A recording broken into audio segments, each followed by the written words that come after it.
Tonight we're sharing an explosive report claiming a local news anchor who also served as the organization's news director is the subject of an ongoing investigation by Shreveport police. Good evening, I'm Dan Jovic. And I'm Jackie Jovic. The investigation was sparked due to the efforts of 3 local men who say they've made it their mission to catch men trying to have sex with underage girls. They showed us the evidence they have provided to police and share a first-hand account of what they say unfolded that day. It's our top story tonight. We catch like child predators. Antonio Coleman, Cameron Kennan, and Katario Grigsby are self-described predator hunters. For a little over 3 weeks, they've been pretending to be an underage girl online in an effort to catfish local men who are allegedly trying to meet up for sex. It's just crazy, like how fast they are willing to meet young females. It's just crazy. The trio says they were surprised by their efforts last Wednesday, May 29th. That day, Shreveport police received a call at 11:04 a.m.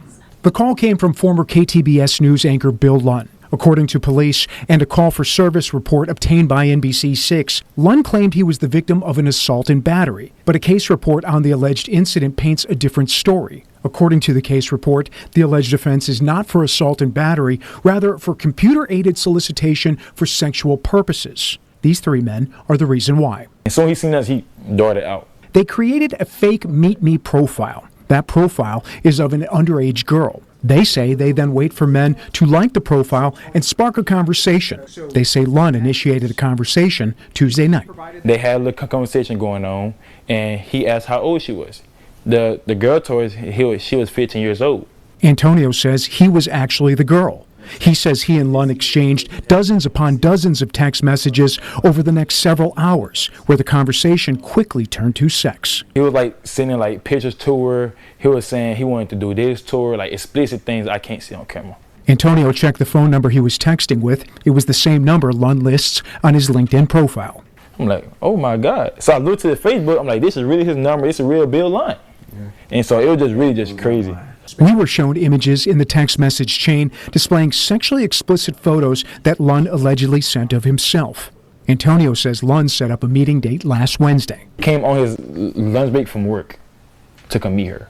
According to Antonio, when Lunn arrived at their designated meeting spot, the trio jumped out, informing him of what was happening. You can see like the guilt in his eyes. Like, he knew like, oh, I'm done. They say Lunn ran and later called police, saying he was the victim of an assault and battery. The 3 men waited for police to arrive. They say hours of questioning followed. The call for service report shows police spent 4 hours and 21 minutes at the scene. The young men say Lunn was handcuffed in the back of a police vehicle for hours. All parties were released from the scene with no charges filed. Shreveport police told me there is an active investigation into Lunn based on the events of that day. I tried reaching out to Lunn to get his side of the story. Please leave your name and number, and I'll get back to you as soon as possible. Thanks. Have a great day. Bill, this is Dan Jovic calling from NBC6 News, trying to get your side of the story related to an incident that took place last week. My call went unanswered and was not returned. The thing is, as Bill was running off, he yells, "I have a wife and kids." I'm sitting there, as he's running off, I'm thinking in my head, how can you say that when you literally just walked yourself in the house expecting to meet an underage teenager, which he was going to do it regardless. Lunn resigned Monday from both of his roles at KTBS. And Lunn's profile was immediately scrubbed from the station's website. Calls to KTBS management regarding the incident have gone unanswered. Antonio, Cameron, and Carterio said they have allegedly caught 10 men in the span of just 3 weeks through their vigilante efforts.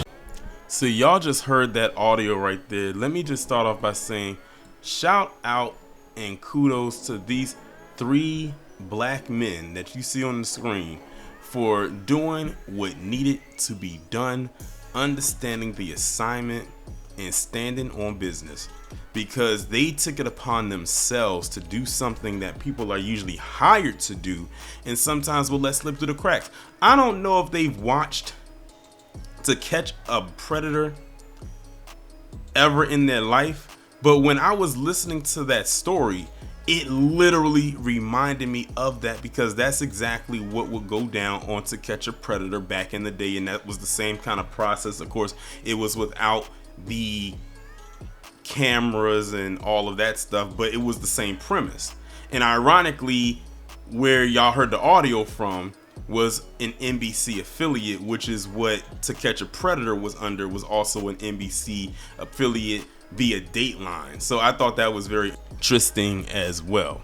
So the actual story itself, you had these three young men who basically set up, I guess you could say, their own sting operation, because that's really what it sounds like they're doing, which I definitely give, again, kudos for doing, where they're going out and they're catching these predators. So it sounds like to me there might have been an issue with these predators going on for quite some time, and they said, let's go ahead and take matters into our own hands. Technically, we're not doing anything illegal, but we're also doing something very legal at the same time, and that's catching these pervs. And they just probably caught their biggest one yet, in the form of this news anchor, Bill Lunn, which I'm guessing is a local affiliate down there in that area. So they were probably shocked when they found out it was him that actually showed up. Had conversations with him. They set it up to make it seem like he was conversing with a young girl. He took the bait and he fell for it, hook, line, and sinker. And then when they finally met up, he was in for the shock of his life, as they were as well. What got me, though, is that, well, two things. One, when the guy said when he ran off, he was saying, I'm married and I have kids. At that point, he knew his life was over. It was done. It was a wrap. It was a done deal. He should have thought about that before he was doing what he was doing. And now that they have this information on him, they need to check that hard drive. Because anyone who's willing to meet up with someone like that most likely has something stored in their hard drive or on their phone. So check that history too. Another thing was, and this is probably one of the bigger things of the story, was him trying to say that he was assaulted and he was trying to file charges against them for assault and battery to try to save his own ass. Like, sir, did you really think that was actually going to work? He probably in his mind played it out to make it seem like, oh, these individuals set me up to come meet somebody and they were coming and they were going to assault me. Here's the thing. Let's say hypothetically that they were setting you up to come and get assaulted, so to speak. It still didn't look good on his part because you were responding to messages who you thought was a young teenage girl. I mean, sending all kinds of explicit messages and explicit images to someone who you know is a minor. So if you were there and they just happened to be like a jump squad, it still wouldn't have looked good on you. Because look at who you were so-called conversing with.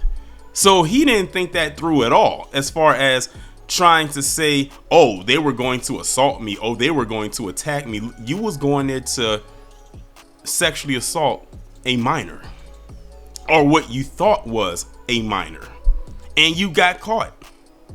So his little plan of trying to get them hemmed up didn't work. And I think it's very interesting of the optics that these are three black men that did this, and this is a white man, and his first initial thought is, oh, they were going to assault me.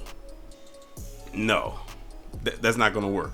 So I definitely tip my hat off to these three men for basically being heroes of their community. And I thought was also interesting was at the end when they said in the last 2 or 3 weeks they've caught 10 predators in the last 2-3 weeks. Or the last week, I forget exactly the time span, but it was a short time span. But that's just simply amazing. They, in my opinion, have a good operation going on there. People better be very wary of the stuff that they do. But the crazy part about it is, it's predators like this all around us every single day. I would actually implore many more people to do something like this, because sometimes, you know, the people who are hired to do this, the people who are paid to do this, they're not always going to be there, and you can't always rely on them. So sometimes you do have to take matters into your own hands. And they set this whole thing up, just the three of them, and they're producing results. I hope that this story actually goes further than just on a local level. Hopefully it gains national attention so they can get the proper respect that they deserve. And to think, people love to say that black men don't protect the community. Here you have three right here that just helped 10 pervs get snatched off the street, and hopefully they're tens and tens and tens of more that they get up out of here too.